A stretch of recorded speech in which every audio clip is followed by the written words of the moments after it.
Salam alaikum wa rahmatullahi wa barakatuh. Alaykoum assalam wa rahmatullahi wa barakatuh. J'espère que tu vas bien. C'est un honneur de t'accueillir ici. Allah hafdak. Aujourd'hui, il y a pas mal de personnes qui se posent la question, et si c'était la Troisième Guerre mondiale demain, qu'est-ce qu'on pourrait leur répondre? Qu'est-ce que tu pourrais leur répondre? Bismillah ar-Rahman ar-Rahim, alhamdulillahi rabbil alamin. Le et si provoque souvent des dégâts psychologiques, mentaux, ça crée de l'angoisse, ça crée une sorte de spéculation anxiogène. Les gens rentrent beaucoup dans des délires, ils se focalisent et ils se concentrent plus sur des probabilités que sur une réalité qu'ils sont en train de vivre. Parce que ce qu'ils sont en train de vivre, ce que nous sommes en train de vivre, c'est une réalité. Donc c'est sur cela qu'on doit se concentrer et fournir le maximum d'efforts, pas sur des « et si ». Et d'ailleurs, le prophète sallallahu alayhi wa sallam, dans le hadith très connu, rapporté par Muslim, un hadith extraordinaire, qui en enseignement vaut plus que tous les enseignements qu'on peut trouver chez tous les coachs du monde. Le prophète alayhi afdalu salatu wa taslim, il nous dit, dans le hadith, il nous dit Al-mu'minu al-qawi, et ô combien on a besoin de force, pas de force physique, hein, de force mentale, et avoir une force de foi, surtout aujourd'hui. Je dis plus aujourd'hui peut-être qu'hier. Pourquoi? Pas parce que les fitans, les troubles sont plus nombreux forcément aujourd'hui qu'hier, mais parce que les troubles sont beaucoup plus visibles aujourd'hui qu'hier, avec les réseaux. Donc tout le monde est confronté aux troubles aujourd'hui. Le petit comme le grand, l'homme comme la femme. Alors qu'à une époque, seuls ceux qui étaient confrontés physiquement aux troubles vivaient ces troubles.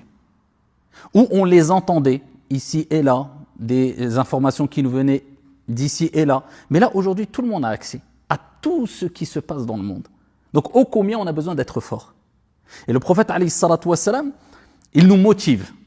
Et il nous dit « Al-mu'minu al-qawi » le croyant fort. Il est meilleur et plus aimé auprès de Dieu, auprès d'Allah, que le croyant faible. Encore une fois, c'est faible mentalement, faible psychologiquement, faible de foi. C'est surtout cela, avant tout. Bien sûr que la force physique, c'est important, c'est pour ça le sport, c'est important, etc. Et prendre soin de son corps d'ailleurs. Mais ce qui nous importe le plus, c'est la force psychologique, mentale, pour surmonter les épreuves. D'accord? Et comme j'ai dit précédemment, peut-être plus aujourd'hui qu'hier, de par la visibilité de tout ce qui se passe dans le monde est accessible à toutes et à tous. Mais il dit dans les deux, il y a un bien. Dans tous les cas, faible ou fort, il y a un bien quand même. D'accord? À partir du moment où tu es porteur de la foi, il dit il y a un bien en cela. Mais après le prophète alayhi salatu wassalam, il continue en donnant des recommandations, des conseils qui valent plus que de l'or et qui nous permettent de se focaliser sur l'essentiel, c'est ce qui nous importe, sur l'essentiel, et de surmonter les épreuves et de s'éloigner des, encore une fois, sortes de spéculations anxiogènes, des et peut-être, et si, on ne sait pas, Allahu a'lam, qu'est-ce qui va se passer demain. Déjà, même si ça se passe, est-ce que toi tu seras vivant pour vivre ces choses-là? Mais aujourd'hui, tu vis ce que tu es en train de vivre, tu es en train de vivre ton histoire, tu es en train d'écrire ton livre, d'accord? Et tu liras ton livre au jour de la résurrection. Donc c'est sur ça que tu dois te focaliser. Et le prophète alayhi salatu wassalam, il dit ihris ala ma yanfa'uk. Cherche, concentre-toi sur ce qui t'est profitable, utile. Voilà. Le croyant, il est intelligent, il est perspicace, il est lucide. Il ne va pas s'éparpiller. Oui, mais je veux me concentrer sur ceci ou sur cela. Je ne vais pas me préoccuper des affaires de tel ou un tel. Je ne vais pas rentrer dans la vie privée de tel ou un tel. Non, je cherche ce qui m'est utile. Ça ne veut pas dire, attention, qu'on ne se préoccupe pas de ce qui se passe ici et là dans le monde, surtout quand il y a des gens qui vivent des injustices, etc. Mais je parle du fait de rester focalisé sur la réalité des choses, sans dramatiser, en restant toujours positif. Il dit ihris ala ma yanfa'uk, cherche ce qui t'est profitable. Ihris ala ma yanfa'uk. Et il dit wasta'in billah, et cherche assistance auprès d'Allah, parce que tu auras besoin d'aide, tu auras besoin d'assistance pour surmonter toutes les épreuves de la vie et même toutes les informations qui peuvent t'angoisser et autres. Elle est où la solution? Eh bien, cherche assistance auprès d'Allah. Iyyaka na'budu wa iyyaka wa iyyaka nasta'in. C'est ce qu'on dit dans chaque prière tous les jours. C'est toi que nous adorons et c'est auprès de toi que nous cherchons assistance, secours. C'est auprès d'Allah subhanahu wa ta'ala à travers des actes d'adoration. Allah azza wa jalla nous dit dans le Coran wasta'inu bis-sabri was-salah, et chercher secours dans la patience et la prière. Donc je dois chercher assistance, j'aurai besoin, sinon je suis voué à ma propre merci. Je vais faire quoi? Placer ma confiance en mon âme, ma faible âme, en ma petite personne. Non, je place ma confiance en Allah, je cherche assistance auprès d'Allah subhanahu wa ta'ala. La hawla wa la quwwata illa billah. Il y a de changement de situation, il y a de force qu'en Allah subhanahu wa ta'ala. C'est Allah qui t'accorde cette force-là, mentale, physique, cette force aussi de foi. D'accord? Donc là, le prophète alayhi salam, il nous dit cherche assistance auprès d'Allah, wala ta'jaz. Ne sois pas faible, ne sois pas incapable. Donc, toujours, voilà, il faut prendre le dessus. Et déjà, juste le fait de se dire je ne dois pas être faible, il faut que je sois fort, eh bien ça te renforce. Le fait de se lamenter sur soi-même, de dire je suis faible, je n'arriverai pas, mais déjà, tu as déjà presque perdu la partie. C'est pour cela qu'il faut toujours positiver et dire bi'idhnillah, je suis capable. Inch'Allah, j'arriverai. D'accord? On n'affirme pas une chose sans s'en remettre à Dieu. Je ne vais pas dire j'arriverai. Non, point. Non, ça ne s'arrête pas là. J'arriverai, Inch'Allah. Je vais surmonter l'épreuve, Inch'Allah. Ça va bien se passer, Inch'Allah, ça va bien se passer. C'est pour cela que le prophète alayhi salatu wassalam, il nous dit wala ta'jaz. Et ensuite, il nous dit quoi? Et lorsqu'il t'arrive une chose, dans n'importe quelle situation, ne dis pas « Ah, si seulement j'avais fait ceci ou cela. » Si. Mais dis plutôt « Qadarullah wa ma sha'a fa'al » Tel est le décret d'Allah subhanahu wa ta'ala et Allah fait ce qu'il veut. Il dit car le si ouvre une porte aux suggestions sataniques. Donc c'est pour ça que j'ai commencé en disant le si, et si demain c'est la troisième guerre mondiale, et d'autres d'ailleurs, on peut parler de la fin du monde aussi, et si c'est la fin du monde demain, j'ai entendu qu'il y avait tel signe, tel signe. Déjà 1400 ans, le prophète sallallahu alayhi wa sallam lui-même, l'avenue du prophète, la naissance du prophète alayhi wa sallam, c'est un des signes de la fin du monde. Et c'est déjà 1400 ans. Donc des gens qui angoissent en se concentrant sur « et si », ils se sont complètement égarés. Et ils se sont fait avoir quelque part par Shaitan. Pourquoi? Parce qu'une des ruses du diable, c'est quoi? Comme Allah Azza wa Jal, il nous rappelle dans le Coran que Shaitan yukhawwifu, il fait peur. Il veut faire peur avec ses alliés. Il veut faire peur aux gens. Fala takhafuhum wa khafuni. Allah Azza wa Jal dit ne le craignez pas, craignez-moi. Donc pourquoi? Parce que plus la personne va avoir peur, plus son tawakkul, sa confiance en Allah va diminuer. Et plus ta confiance en Allah diminue, et plus tu vas t'affaiblir. Et tu vas être perdu. En fait, tu n'as plus de boussole, en fait. Tu ne sais plus où aller, tu es perdu. C'est pour ça qu'il faut bien comprendre une chose. Délaisser les si, et si. Je vis la situation actuelle, et si ça se passe, eh bien à ce moment-là, on verra. Mais je sais de sources certaines que le monde ne tourne pas sans un Seigneur qui est Al-Mudabbir, c'est-à-dire l'administrateur, le gestionnaire, l'organisateur. Allah subhanahu wa ta'ala gère toutes choses. Donc ne t'inquiète pas. Man ala fallahu a'la. Allah est au-dessus de tout, c'est-à-dire que le monde ne tourne pas sans Seigneur, sans Dieu. Et Allah n'est pas injuste. Donc ce qui va se passer, ce qui va arriver, ce qui va t'arriver dans la vie, si tu t'en remets à ton Seigneur tabaraka wa ta'ala, eh bien sache que tu pourras surmonter ces épreuves. Et Allah ne va pas descendre une épreuve qui va t'exterminer ou que tu ne pourras pas supporter. Donc dans tous les cas, on sait que Allah nous dit la yukallifullahu nafsan illa wus'aha. Allah ne donne pas à une âme une charge au-dessus de sa capacité. C'est pour ça qu'il faut faire attention aussi aux amplificateurs d'angoisse. Il y a des gens, ils aiment ça, ils aiment amplifier l'angoisse. À travers les réseaux, à travers, regardez telle chose, ça veut dire qu'il va arriver ça, ça y est, le Mahdi est là, le Dajjal est là, l'Antéchrist est là, la fin du monde est là, regardez comme par hasard, la Russie a attaqué un tel et l'un tel, a attaqué ça y est, la troisième guerre. En fait, on est toujours dans cette spéculation anxiogène, toujours en train d'essayer d'angoisser les gens, etc. Et surtout aujourd'hui, parce que la parole est donnée à tout le monde. Tout le monde parle. Tout le monde peut parler facilement. Et ça, c'est vraiment une fitna, un trouble des troubles qu'on vit aujourd'hui et qui n'a jamais existé depuis peut-être la création des cieux et de la terre. Le fait que tout le monde peut parler de manière très facile et sa parole peut être écoutée et vue dans les quatre coins du monde. Et ça, c'est très dangereux. Parce qu'il y a encore juste quelques années derrière, seules les personnes habilitées parlaient dans leur domaine. Aujourd'hui, tout le monde s'improvise médecin, tout le monde s'improvise expert en géopolitique, tout le monde s'improvise.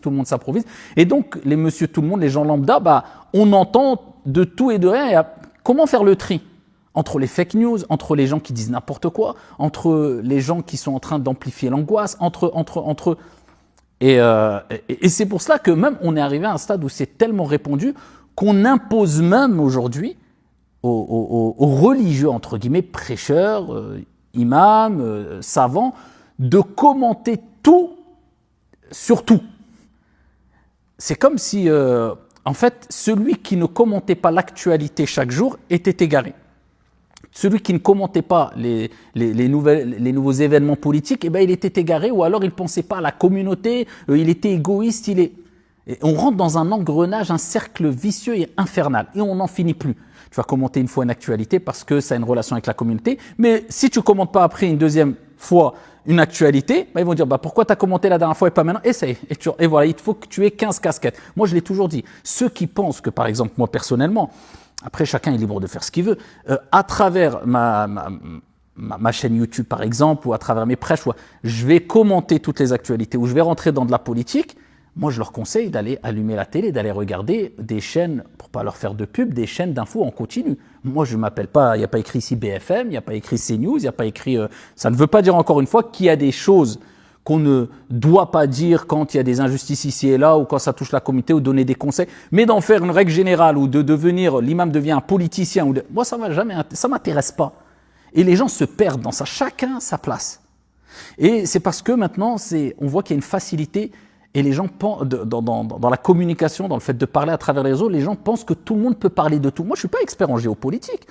Il y a des gens qui ne savent même pas placer sur la carte du monde un pays du Moyen-Orient ou même d'Europe. Tu lui dis, tiens, c'est où, je sais pas moi, l'Hongrie, il va dire, je sais pas. Qu'est-ce que tu parles de géopolitique? Tu es expert en quoi, toi? Et pareil pour la médecine, on a vu lors du Covid, on a vu... Donc, il faut faire très attention, on est dans une époque, c'est sûr, très, très, très spéciale. Et c'est pour cela, il faut s'éloigner des si. Il faut vivre au jour le jour, s'en remettre à Allah subhanahu wa ta'ala et ne jamais paniquer. Tu restes mutma'in, tu restes serein avec un cœur apaisé. Comme on dit, il y a un dicton qui dit avec des si, on refait le monde. Exactement. Les si, c'est sûr et certain que, en fait, c'est un cercle vicieux, le fait d'utiliser le si. Parce que là, dans le hadith, d'ailleurs, le prophète sallallahu alayhi wa sallam, il a parlé de ne dites pas si seulement j'avais fait ceci ou cela, il parle du passé. Mais c'est la même chose pour le futur. Et si demain il se passait, on ne sait pas. Allahu a'lam. Est-ce que déjà tu seras vivant demain? Comme il y avait un salaf qui disait, un pieux prédécesseur, il disait, les gens disent Al-Qiyamah, Al-Qiyamah, ils parlent du jour de la résurrection, la fin du monde, et ils oublient leur propre fin. Ok, la fin du monde, on a une certitude, contrairement à la Troisième Guerre mondiale.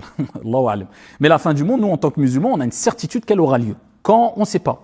Peut-être dans 100 ans, peut-être dans 10 ans, peut-être dans 1 milliard d'années, Allahu a'lam, on ne sait pas. D'accord? Mais ce qui est sûr, c'est que dans quelques années, peut-être quelques mois, peut-être quelques heures, ça sera ta fin. Il y a la petite et la grandeur. Quand on dit à quelqu'un, on dit de quelqu'un quand il décède, on dit c'était son heure. On dit c'était son heure parce qu'on appelle ça la petite heure. C'est l'heure, c'est ta fin. Et quand on dit la grandeur, on parle de la fin du monde. La petite heure, ta fin, c'est sûr qu'elle va se passer, qu'elle va avoir lieu. C'est quelque chose d'inéluctable, c'est quelque chose on ne peut pas échapper. On ne peut pas y échapper. Donc concentre-toi sur ça. Pourquoi il y a des gens, moi j'en ai connu, j'en ai rencontré des gens qui étaient dans une angoisse, mais c'était vraiment, ça relevait de la maladie. Ils me me disaient, je n'arrive plus à me projeter dans mes projets familiaux, dans mes projets commerciaux, à faire des projets de vie, etc. Parce que j'ai peur. Si c'est la fin du monde, à quoi ça sert? Le prophète alayhi salam, il a dit, si c'est la fin du monde, vous pouvez encore, dans le sens, ne serait-ce que planter quelque chose dans le sol pour qu'elle puisse être profitable, pousser, encore de la végétation ou une fleur ou une plante, faites-le.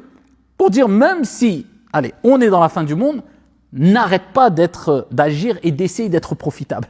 Alors là, on est quoi? Tu entends des missiles qui tombent sur ta tête? Malheureusement, il y a des gens qui vivent cela. Qu'Allah subhanahu wa ta'ala répande la paix dans les quatre coins du monde et fasse cesser toutes ces situations terribles qu'on voit ici et là. Et quelquefois, c'est fait au nom de tel parti politique, quelquefois au nom de telle religion. C'est souvent l'ego qui pousse les personnes à agir avec autant de méchanceté, malheureusement, et ne pas penser aux autres.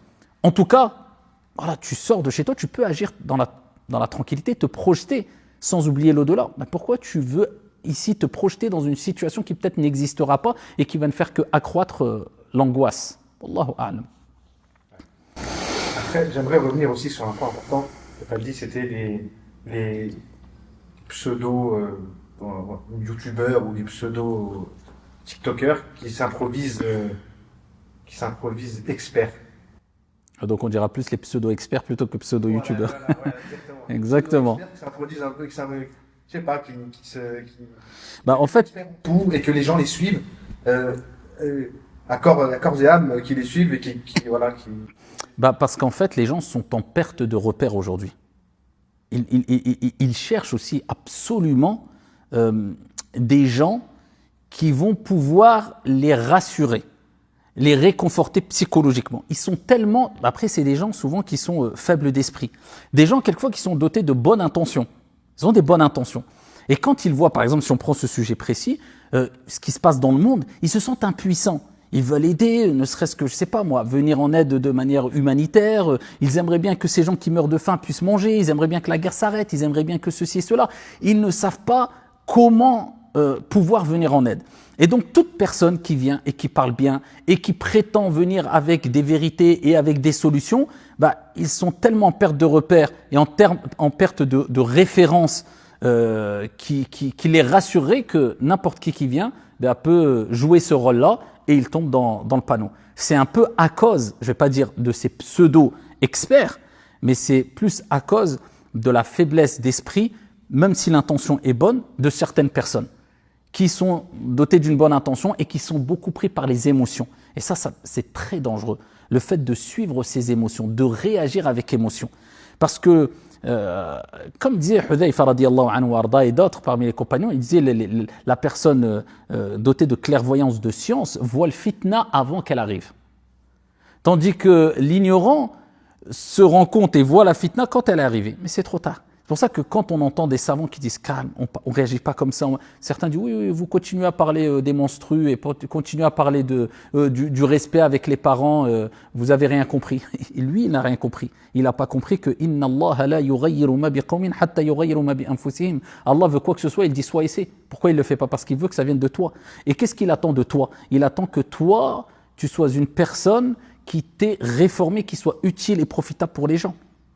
Et à partir de ce moment-là, quand toi, tu auras fait un effort sur toi-même, avec tes parents, d'accord, ces sujets que tu critiques, avec ton voisinage, voilà, tu auras une bonne relation avec Dieu et que tu auras fait ce travail pour que ta famille, tes proches, etc., et ce bon comportement, etc., là, ensuite, ici, tu verras que la situation s'améliorera. Mais qui est prêt à l'entendre? Qui est prêt à le comprendre? C'est ceux qui ont compris les textes, ceux qui écoutent les savants. Ce n'est pas ceux qui ne comprennent pas les textes. Ce n'est pas ceux qui ne voient pas plus loin que le bout de leur nez, ce n'est pas ceux qui n'écoutent pas les savants en prétendant qu'ils sont plus investis et qui craignent plus Allah et qu'ils aiment plus la communauté que les savants. Wallahu a'lam. Après ça, c'est un sujet où on pourrait s'attarder énormément, mais voilà, en quelques mots, c'est ce qu'on peut dire, Inch'Allah. En tout cas, je voulais rebondir aussi sur l'angoisse des gens, la peur de la mort ou autre. Est-ce que ça amène pas aussi les gens à tomber dans des excès?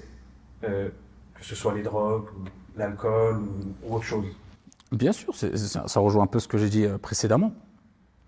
La personne, quand elle est angoissée, elle ne supporte plus ce sentiment parce que l'angoisse, c'est quelque chose de dur à supporter. Le stress, l'angoisse, d'accord? Et d'ailleurs, le prophète sallallahu alayhi wa sallam lui-même a eu des moments où il a eu mal. Il a senti sa poitrine se resserrer quand on lui a fait mal à cause de certaines paroles, c'est humain. Allah Azza wa Jalla a dit ne sois pas dans une situation quelque part d'angoisse, ne te sens pas mal concernant ce qu'ils sont en train de faire contre toi, comploter, les dire, etc. Allah, inna Allah ma'alladhina taqaw, Allah est avec ceux qui le craignent. Donc ça, c'est le prophète sallallahu alayhi wa sallam. Que dire de nous, Et c'est pour cela d'ailleurs qu'il est important de retenir une invocation que le prophète faisait lui-même. Et il faut la faire tous les matins et le soir, au moins minimum, si on prend une partie de cette invocation. Et là, je renvoie encore nos frères et sœurs aux invocations du soir et du matin. Les gens ne se rendent pas compte de l'importance et de l'impact dans la journée et dans la vie du croyant. L'impact de ces invocations du soir et du matin. On les fait avant tout pour glorifier, satisfaire et se rapprocher de notre Seigneur. Et aussi, ensuite, on les fait en vue de recevoir l'assistance, l'aide et la protection d'Allah subhanahu wa ta'ala. C'est comme si les gens disaient oh, « moi j'ai pas besoin de cette protection », alors que juste dans une journée, on est confronté à des milliers de dangers quelquefois, peut-être des centaines, des milliers de dangers. Comment tu te prives de cette protection divine? La prière du matin, en groupe, le prophète alayhi salatu wassalam, il dit celui qui fait la prière du matin, eh bien il est fait dhimmatillah, sous la protection d'Allah azza wa jalla, les invocations du soir et du matin protectrices, les invocations protectrices, les sourates protectrices, etc. Mais en tout cas, revenons à une invocation, une partie d'une invocation. Allahumma inni a'udhu bika minal hammi wal hazan. Simple. Allahumma, oh Allah, inni a'udhu bika, je cherche protection auprès de toi, minal hammi wal hazan, contre les soucis, l'angoisse et la tristesse. Donc si tu es déjà prémuni, tu es déjà protégé contre les soucis, l'angoisse et la tristesse, déjà tu as déblayé le chemin du bonheur. Voilà, tu as fait les causes pour être apaisé, pour avoir une âme apaisée, pour avoir un cœur apaisé et une âme sereine. Et c'est pour cela qu'il faut faire au moins cette invocation. Et après, bien sûr, les gens tombent facilement dans l'alcool, dans les drogues, voire le suicide d'ailleurs. Pourquoi? Parce que quand tu n'arrives pas à surmonter ces angoisses-là, ils prennent le dessus et tu ne trouves plus d'échappatoire que la drogue qui te fait oublier ces angoisses, l'alcool qui te fait oublier ces angoisses, voire la mort, le suicide, pour certains malheureusement. Ce qui est d'ailleurs interdit en islam. Et d'ailleurs, de toute manière, c'est une question de bon sens. Personne n'appellera les gens à se suicider, peu importe la situation qu'ils vivent. Il y a toujours des solutions. Tout problème a une solution. Bien que je sais qu'il y a des gens qui vivent des choses très très difficiles, mais on en revient au hadith que j'avais cité précédemment, dont j'avais rappelé que ça vaut tous les enseignements de tous les coachs qu'on peut avoir aujourd'hui, ici et là. Quand le prophète alayhi salatu wassalam, il rappelle que voilà, il faut être fort, il faut chercher assistance auprès d'Allah azza wa jalla, cherche ce qui t'est profitable et ne sois pas incapable. Donc c'est une motivation à être fort. Et les gens qui tombent dans les drogues et autres, parce qu'ils n'ont pas d'autre moyen, c'est le seul moment où, entre guillemets, ils ne sont plus, ils sont déconnectés de la réalité. Et ils rentrent ils sont plus conscients. Ça voile la conscience, al-khamr. C'est pour ça d'ailleurs que ça s'appelait le khamr. Et pareil pour les drogues. Mais le problème, c'est que ça ne dure pas. C'est une illusion, ok. Mais quand tu vas, excuse-moi du terme, décuiter, quand tu auras, il n'y aura plus l'effet de l'alcool. Et après, donc, tu vas revenir à la réalité. Donc, tu ne peux pas fuir les problèmes sans les affronter. Un problème, tu ne peux pas le fuir. Il faut l'affronter. Si tu essaies de le fuir, tu vas le fuir ici temporairement, mais tu vas le retrouver sur ton chemin. Mais quand tu l'affrontes, eh bien, tu peux prendre le dessus. Et c'est ce qui est demandé. Et malheureusement, bien sûr que ça, beaucoup qui se laissent aller, qui n'ont pas compris qu'il fallait affronter les problèmes, tombent facilement dans les drogues et autres, malheureusement.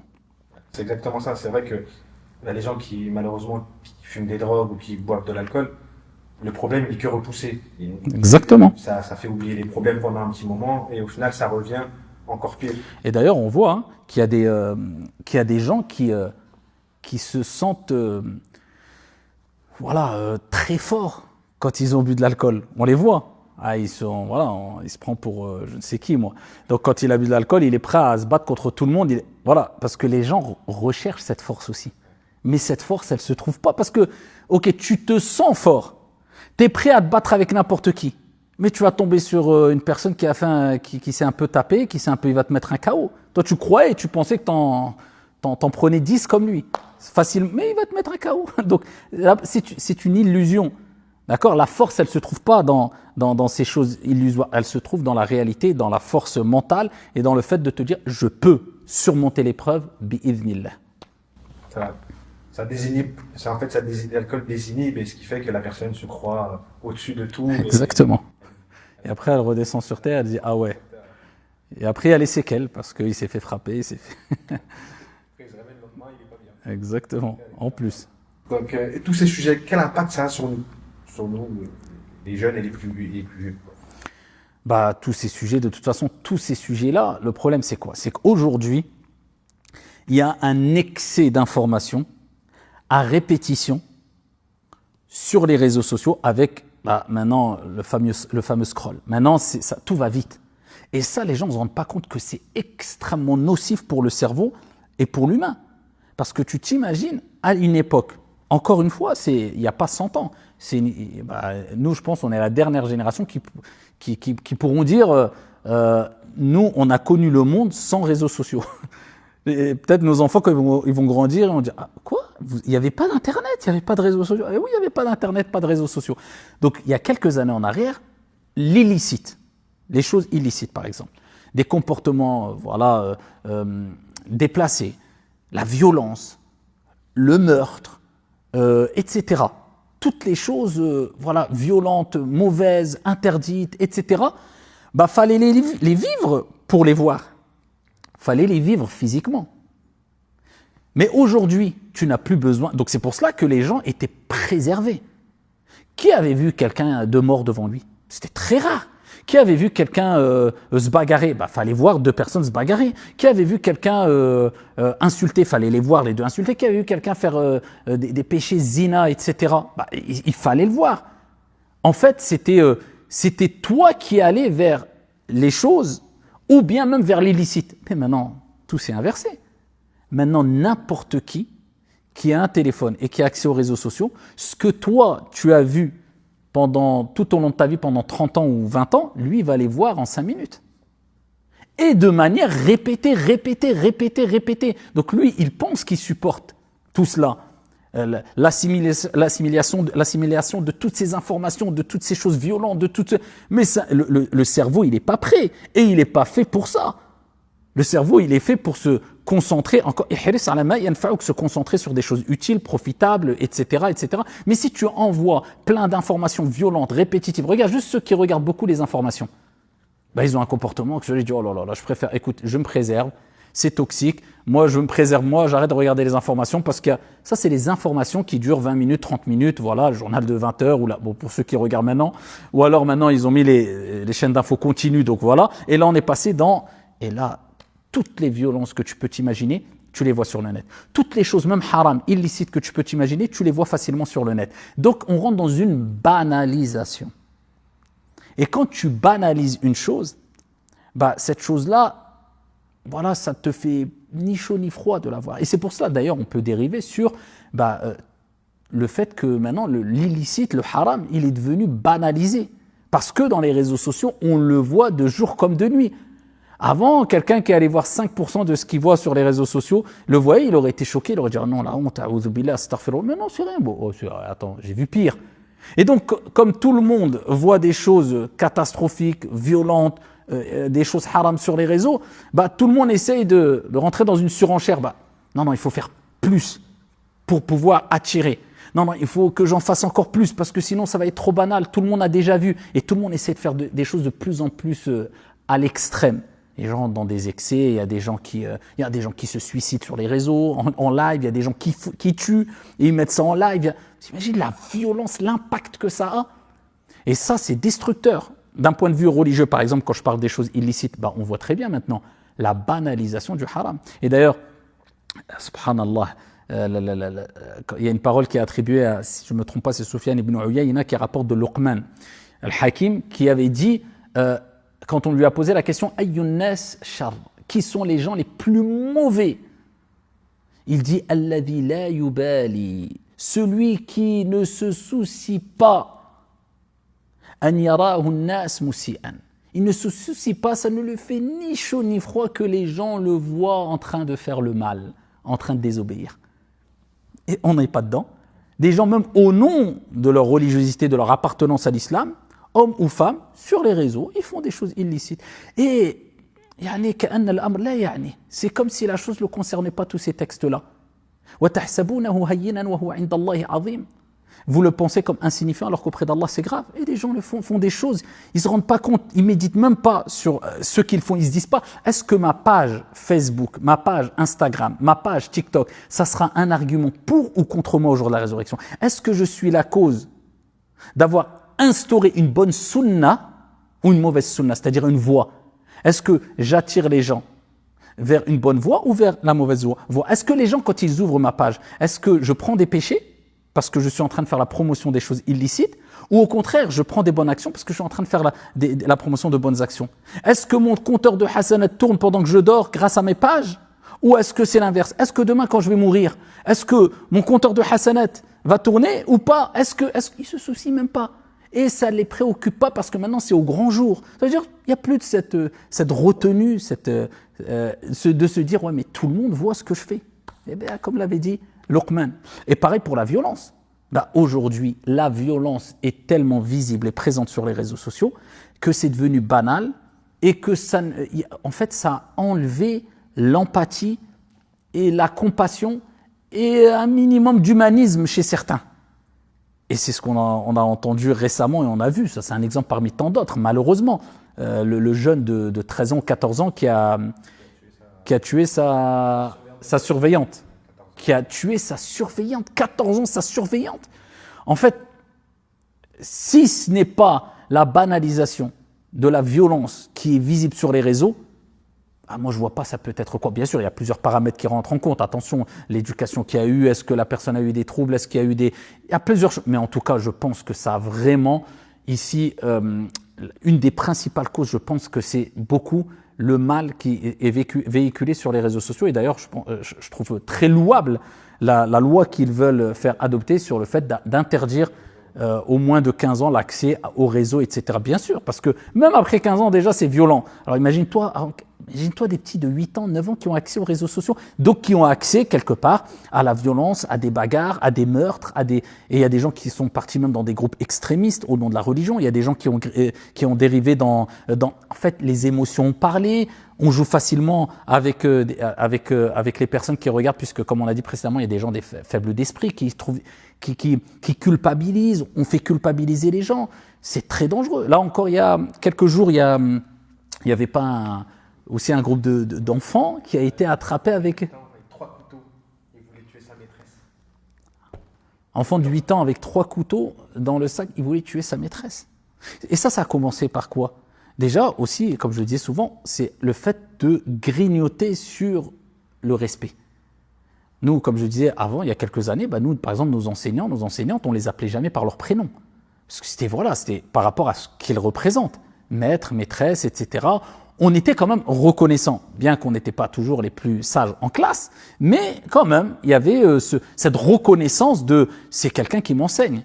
Quand il y avait un problème à l'école, nos parents, quand ils étaient, je ne suis pas en train de faire la promo de moi, mais quand il y avait des convocations, si convocations il y avait, quand les parents arrivaient, mais nos parents, tout de suite, premièrement, ils penchaient vers les professeurs. Pour eux, ils disaient déjà, il y a un problème. Non, c'est toi. Maintenant, c'est l'inverse. On voit beaucoup de parents. Alors, quelquefois, attention, à raison, mais je dis, pour moi, ça devient trop généralisé. Les parents sont convoqués, ils sont tout de suite sur la défensive. Non, mon fils, il fait pas ça. Non, trop protecteur, trop. Donc, en fait, le fils, il dit, t'as vu, moi, donc, je peux prendre le dessus sur le professeur, c'est de la faute du point. Et ça a commencé comme ça. Après, on a entendu des enfants qui insultent les professeurs. Après, des enfants qui frappent les professeurs. Et là, on arrive à des enfants qui veulent tuer leur professeur à 8 ans. La banalisation, ici, de la violence répandue, particulièrement, moi j'en suis persuadé, sur les réseaux sociaux qui ont enlevé cette compassion, cette empathie, cet humanisme chez beaucoup et dès le plus jeune âge, malheureusement. Après aussi, il y a après ça c'est un autre sujet, mais il y a aussi ceux que moi ça m'interpelle, et on en avait parlé la dernière fois en plus, on en a parlé toi et moi, c'était le fait que c'est une forme de manque de respect aussi. Après je dis pas que ça amène à des choses violentes ou autres, mais le fait quand on voit notre oncle ou notre tante et qu'on l'appelle par son prénom et qu'on dit voilà Karim, ou quand on voit ça, moi personnellement il y a toujours le respect, tonton, tata. Oui, c'est sûr, et c'est tout à fait ça. Après là, c'est sûr qu'on est dans une époque où il y a franchement le respect wanted. C'est vraiment, il se fait de plus en plus rare. Et on le voit, hein, ça touche pas qu'une communauté particulière, une religion particulière, ça s'est répandu. Il y a beaucoup moins de respect qu'avant, vis-à-vis même des parents dans les familles. Moi, je me rappelle, à l'époque, quand j'étais petit, voir un jeune dire à sa mère « Oh, c'est bon, lâche-moi », c'était même si on l'entendait, très rarement, on entendait qu'un enfant parlait comme ça à ses parents, on en riait. On riait de l'enfant. Pour nous, c'était la honte.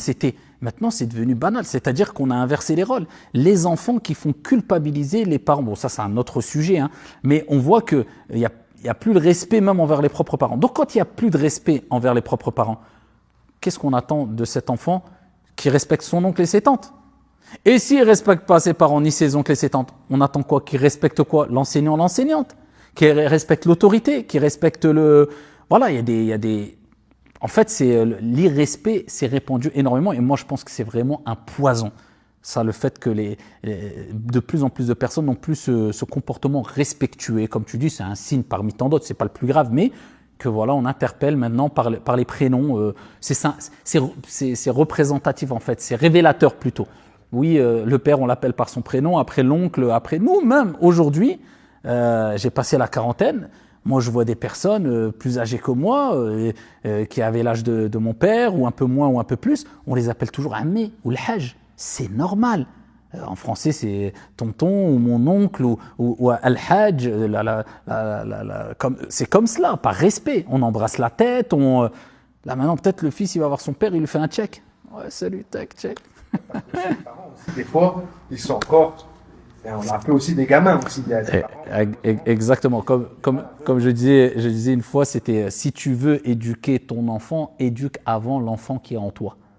Il y a des gens, c'est des enfants encore. Donc éduque l'enfant qui est en toi, sois mature, et ensuite éduque. Attention, ici, ça ne veut pas dire qu'on ne peut pas agir tel un enfant avec ses enfants. Au contraire, joue comme un enfant avec tes enfants. Rigole, voilà. Mais il y a un moment quand même où on leur apprend à faire la part des choses. Je suis ton père, il y a un respect, on ne dépasse pas les limites et tout se passe bien. Mais là, bien, on a dérivé un peu dans un autre sujet qui sera peut-être, Inch'Allah, une prochaine thématique d'une prochaine rencontre, Inch'Allah. Wallahu a'lam. Et je pense qu'on va arrêter là, Inch'Allah. Barakallahu fik. Allah hafdak. Allah hafdak. Allah hafdak. Barakallahu fik. Alhamdulillahi Rabbil alamin.